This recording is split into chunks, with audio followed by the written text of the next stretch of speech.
안녕하세요. 반갑습니다. 이충훈입니다.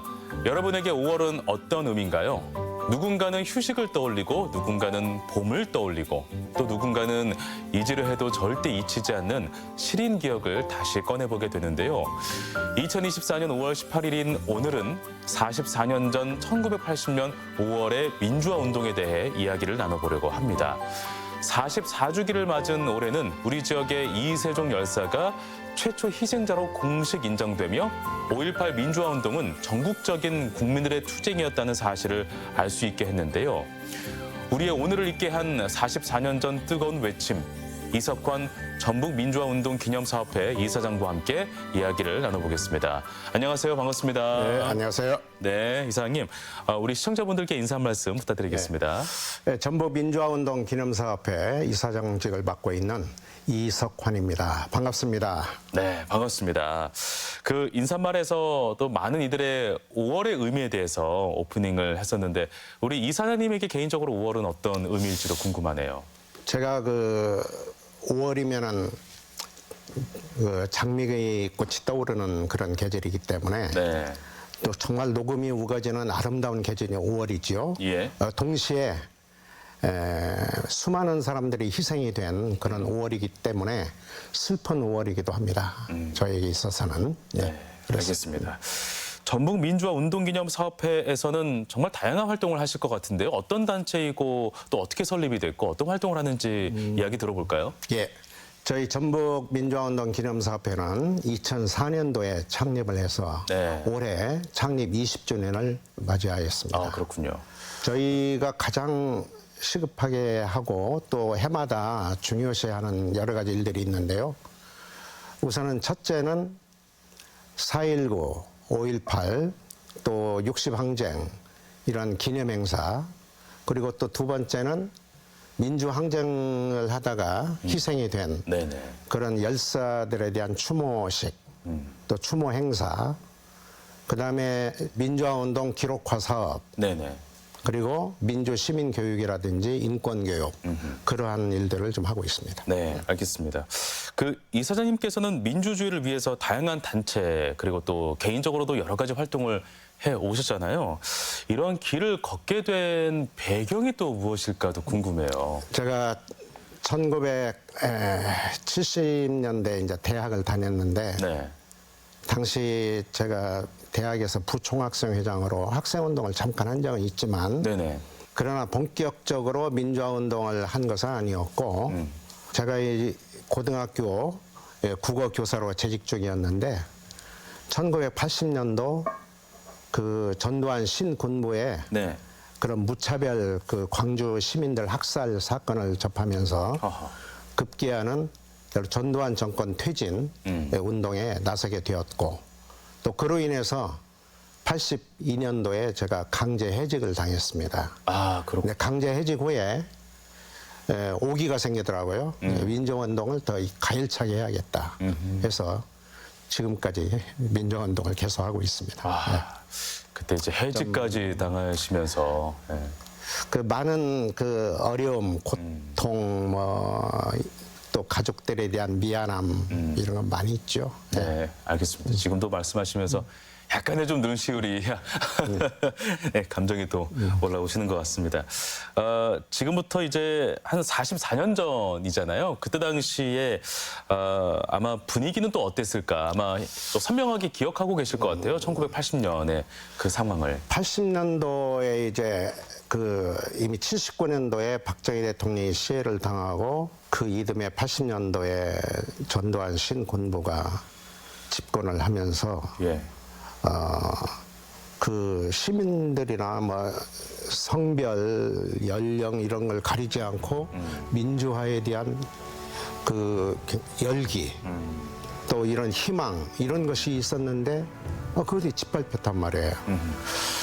그러니까 과거에 박정희 유신 정권이 물러나기를 바랬는데 그래서 희망의 봄이 오기를 바랬으나 그렇지 못하고 더 한 수 더 뜨는 이런 신군부가 들어서니까 굉장히 분위기가 그 민주화에 대한 열기는 강한데 그 현실은 그렇지 녹록지가 않으니까 실망이 굉장히 컸죠. 네. 그래서 더욱이 이제 그 전두환 정권이 광주 이런 시민들의 무차별 이런 학살 이런 사건이 있으니까 분위기는 막 매우 살벌하기도 하고 네네. 또 절망을 갖기도 하고 희망이 민주주의에 대한 희망이 이렇게 뭔가 이러한 그 고통 속에 아마 네네. 있었다고 생각을 합니다. 당시 뭐 수색도 많이 당하고 그럼요. 뭐 체포도 당하시고 예. 많이 끌려가서 예. 맞기도 하고 더구나 삼천교육 때 아이고. 끌려가신 분들도 많고 그러셨군요. 저 같은 경우도 굉장히 사실 두려움을 많이 느꼈어요. 많이 느꼈지만 그래 꿋꿋이 좀 그 당시에 우리 지역의 이세종 열사도 함께 이렇게 투쟁에 했었잖아요. 그때를 또 기억하고 계시겠죠, 우리 이사장님께서는?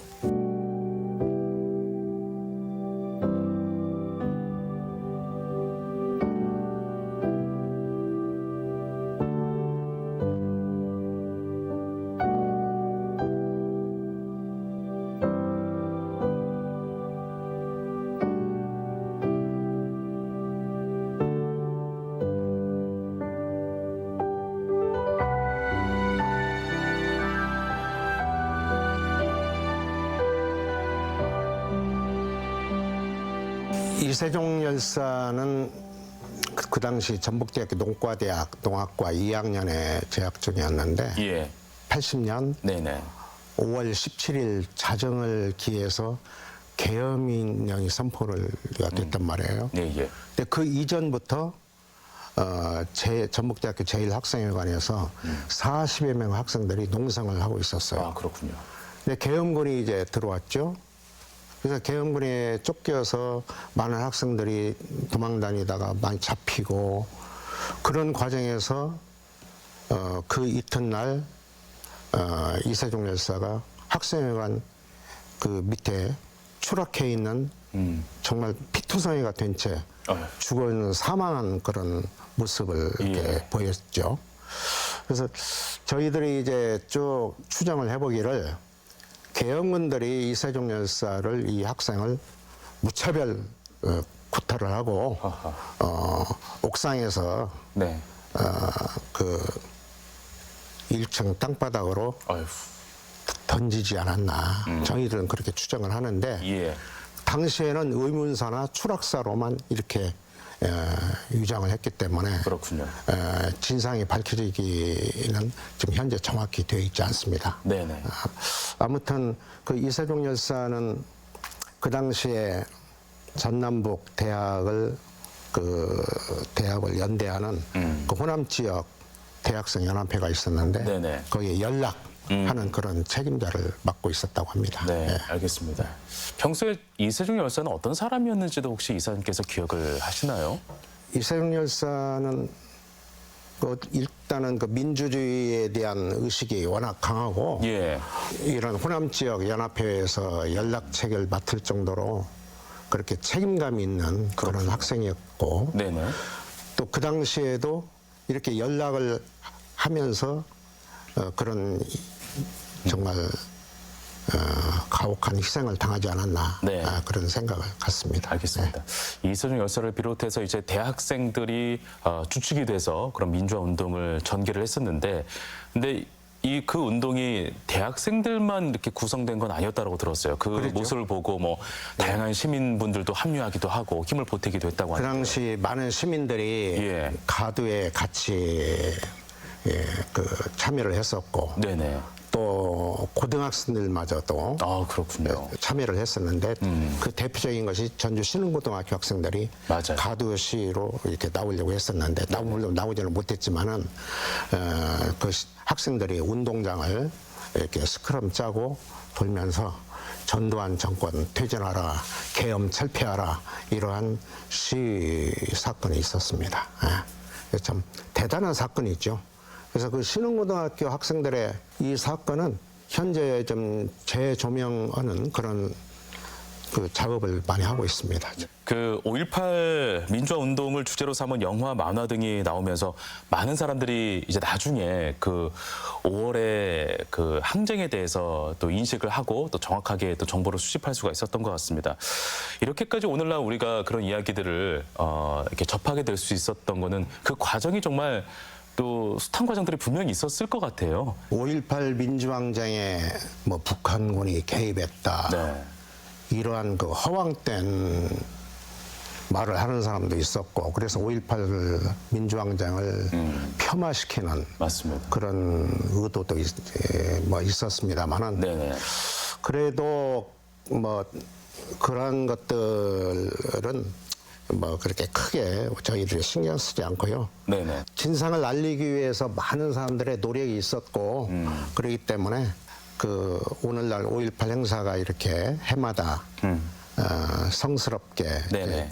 추진되고 있지 않나 네. 그런 생각을 합니다. 근데 그 과정에서 정확한 진실을 알리려고 했던 사람들도 뭔가 피습을 당하거나 좋지 않은 어떤 결과를 맞이하거나 그런 과정도 있었잖아요. 그렇죠. 뭐 언론인도 당하고, 네. 저 같은 경우도 이제 저같이 학교 선생을 하다가도 당하고, 학생들은 뭐 말할 것도 없고, 수없이 피해를 많이 당했지만은 이제 오늘날 이렇게 돌이켜 보면은 그런 희생들이 정말 민주주의의 어떤 이념을 좀 더 확고하게 다지고, 또 우리 대한민국의 민주주의 발전을 위한 네. 큰 밑거름이 되지 않았나 네. 그런 생각을 합니다. 5.18 특별법은 1995년 12월에 특별법이 제정이 됐는데, 예. 특별법이 제정만 됐지 그렇게 크게 진상 규명이 되었거나 그런 것이 아닌 상태거든요. 실질적으로 활동이 좀 부족했군요. 그리고 일부 뭐 보상해주는 정도, 그렇군요. 그 정도뿐이었지. 예.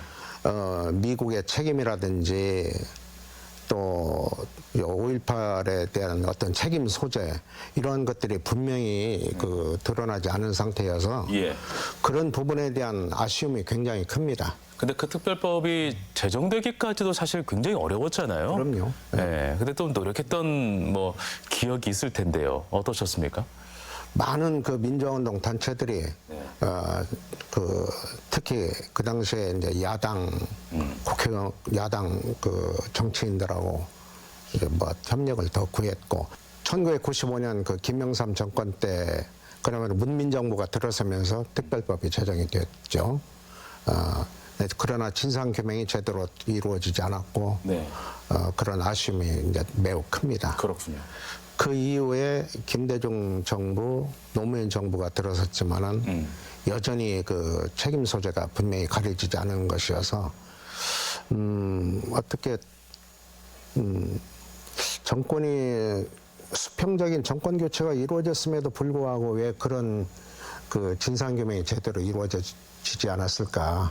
지금까지도 참 그게 아주 미스터리로 남아 있습니다. 네, 아직까지도 우리가 풀어가야 할 과제가 상당히 좀 과제죠. 많은 상태로 우리가 현 시점을 살아가고 있다라는 생각이 좀 들기도 합니다. 그 최초 희생자 이세종 열사에 대한 공식 인정도 44년이 지난 올해 들어서 완벽히 이게 진행이 된 거잖아요. 기존에 알려진 첫 희생자는 어떤 오류로 인해서 잘못 알려진 걸까요? 이 5.18 민주항쟁을 예. 광주 지역으로만, 광주 전남 지역으로만 이렇게 한계를 짓다 보니까 예. 일어난 그런 해프닝이 아닌가 이런 생각이 들고요. 지역적 사건으로만 인식을 그렇죠. 하게끔 했군요. 예. 그러나 이제 그 5.18 진상조사위원회에서 조사를 해보니까 예. 5.18 최초 희생은 종전까지는 광주의 그 재화공이었던 김경철 씨로 알려졌었는데, 네네. 그보다 하루 전에 5월 17일 자정에 계엄령이 공포가 되고, 예. 그 18일 새벽 1시 40분에서 1시 50분 그쯤에서 이 이세종 열사가 지금 그 희생을 당한 걸로 보기 때문에 그 종전에 알려졌던 최초 희생자인 김경철 씨보다 하루가 더 빠른 것이 어허. 공식적으로 확인이 된 것이죠. 그렇군요. 예. 그래서 이것이 이제 국가에서 이렇게 인정된 그런 첫 희생자였기 때문에 예. 5.18은 민주항쟁은 광주 전남 지역으로만 한정된 그런 사건이 아니라 예. 전북 나아가서는 대한민국 전체에 그렇군요. 해당되는 민주화 운동이다. 이렇게 그 지평을 넓혀가는 그런 어허. 계기가 되었다. 네. 이런 점이 가장 중요하다고 생각합니다. 알겠습니다. 이세종 열사가 최초 희생자로 공식 인정된 것이 우리에게 어떤 점을 시사하고 있는지 이 부분도 상당히 좀 궁금하거든요. 4.19 1960년 4.19만 해도 그래요. 4.19보다 더 빨리 4월 4일 예. 전북대학교에서 첫 시위가 있었어요. 4.4 시위. 그러니까 4월 19일보다 보름이 빠른 것이죠. 그러네요. 그래서 4.19도 그렇고 5.18 첫 희생자도 그렇고 예, 이런 걸 보면은 우리 전라북도가 그야말로 민주화운동의 진원지이자 성지다. 앞으로 아마 민주화운동의 역사를 예. 새로 써야 될 그런 상황에 이르렀다. 이렇게 볼 수 있습니다. 알겠습니다. 44년의 시간이 흘러서야 이제 또 하나의 진실이 밝혀진 게 아닌가라는 생각이 있습니다. 아직도 밝혀지지 못한 것들이 상당히 많죠. 그럼요. 일단 이세종 열사의 죽음에 대한 진상 규명이 정확히 밝혀져야 예. 잘 되겠고, 또 한 가지는 이 5.18에 대한 책임 소재, 그리고 5.18 그 신군부의 그 이런 일들을 묵인한 미국의 책임, 이런 등등 예. 밝혀지지 않은 사실이 많이 있지 않습니까? 네네. 그래서 이런 5.18에 대한 진상 규명이 제대로 이루어져야만 대한민국의 민주주의가 제대로 좀 성장하지 않을까 이런 생각을 합니다. 알겠습니다. 아직 뭐 더 나아가야 할 일이 많이 있는 만큼 올해 이세종 열사 최초 희생자 공식 인정을 계기로 추모 사업에도 아마 큰 힘을 또 실지 않을까라는 생각이 있어요. 예, 그렇습니다. 예. 일단은 공식적인 이세종 열사에 대한 추모 사업은 쭉 해왔지만 종전부터 네. 해왔지만은 이제 첫 희생자로 공식이 인정된 만큼 맞습니다. 이전과는 달리 추모 사업을 좀 더 본격적으로 하기 위해서 이세종 열사 추모 사업회를 지금 그 준비 좀 조직을 하기 위한 준비 과정에 있고요. 그렇군요. 그리고 올해는 더구나 이세종 열사에 대한 여러 가지 그 행사를 좀 계획을 하고 있는데 예. 첫째는 이세종 열사 세미나를 하고요. 유품 전시회라든지 또 5.18 영화제라든지 이런 다양한 네. 일들을 저희들이 했거나 또는 하고 할 계획입니다. 네, 알겠습니다. 그 참 많은 이들이 용기를 내서 희생을 했고 또 헌신을 했기 때문에 이러한 민주화 시대에 우리가 살고 있는 건 아닐까라는 생각을 다시 한 번 더 꺼내게 됩니다. 그렇습니다. 근데 그분들이 원했던 거는 사실 뭐 부나 명예를 원했던 건 아니잖아요. 진정으로 원했던 것은 과연 무엇일까? 이사장님으로 또 한번 직접 듣고 싶은데요. 그건 뭐 우리가 다 아는 대로 네. 민주주의에 대한 열망, 정말 해방 이후에 여러 독재 정권이 있었습니다만은 예.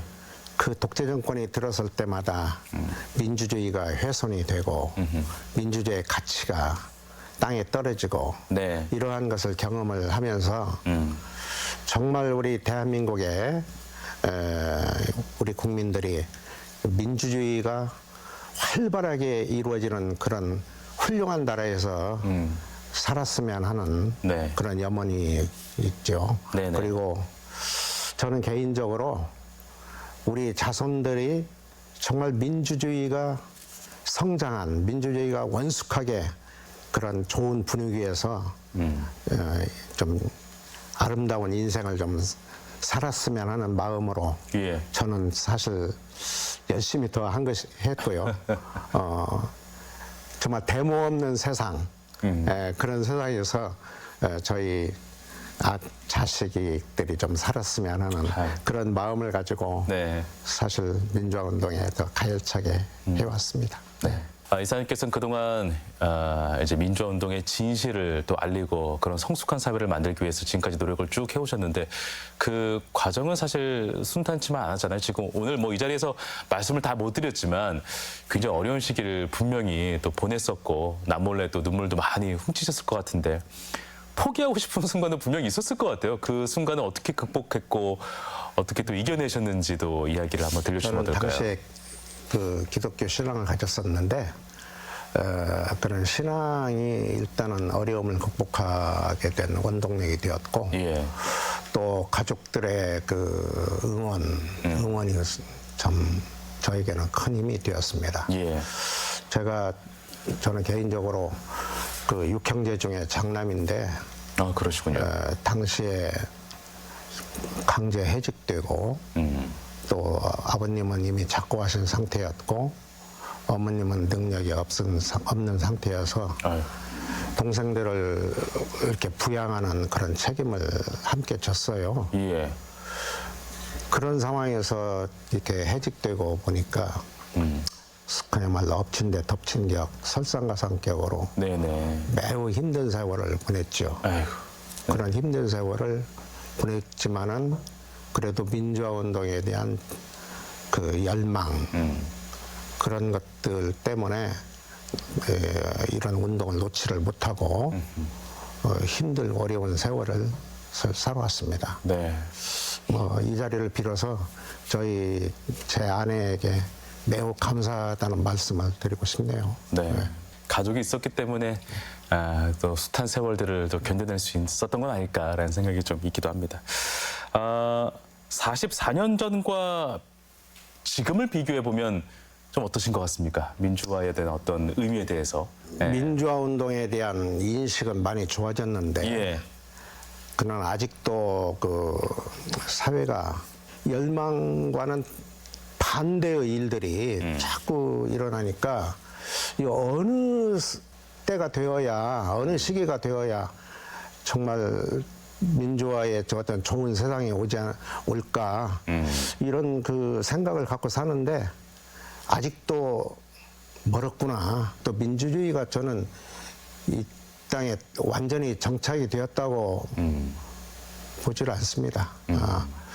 우리가 더욱더 열심히 참 민주화가 될 수 있도록 더 열심히 투쟁을 해야겠구나 이런 생각을 하면서 살고는 있죠.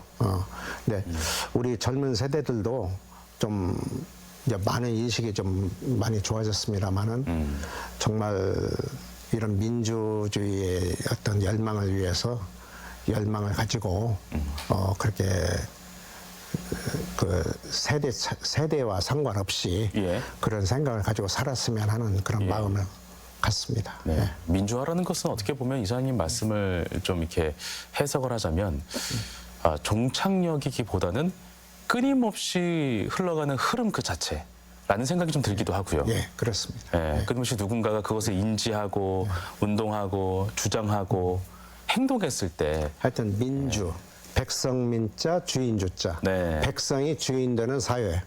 그게 민주주의죠. 그러니까 우리 스스로가 우리가 이 나라의 주인이야라는 것을 잊고 살게 되는 순간 누군가는 그것을 역이용할 수 있다라는 거잖아요. 그럼 바로 그걸 제가 말씀드리고 싶은 거죠. 네.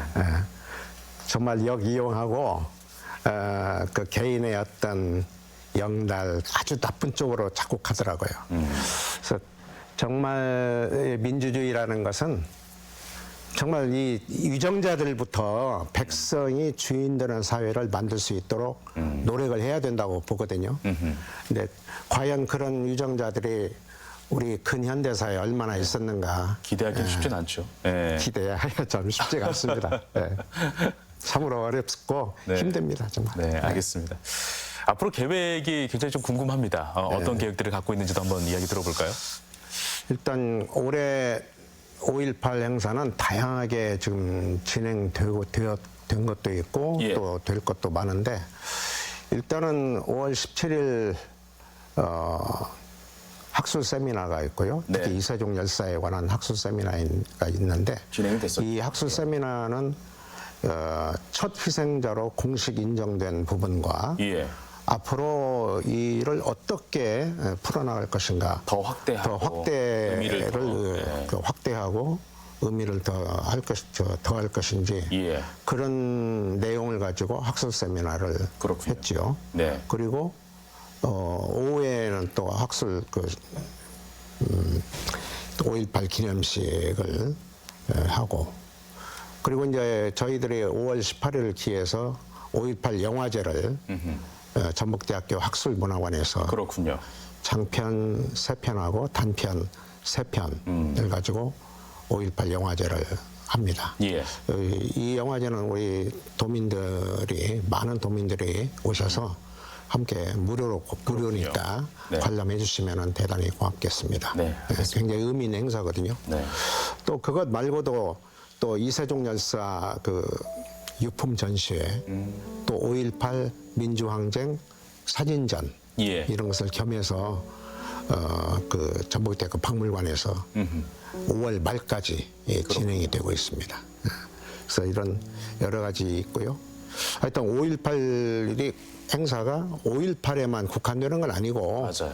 5.18 정신은 계속 1년 내내 앞으로 영원히 살아있을 것이기 때문에 예.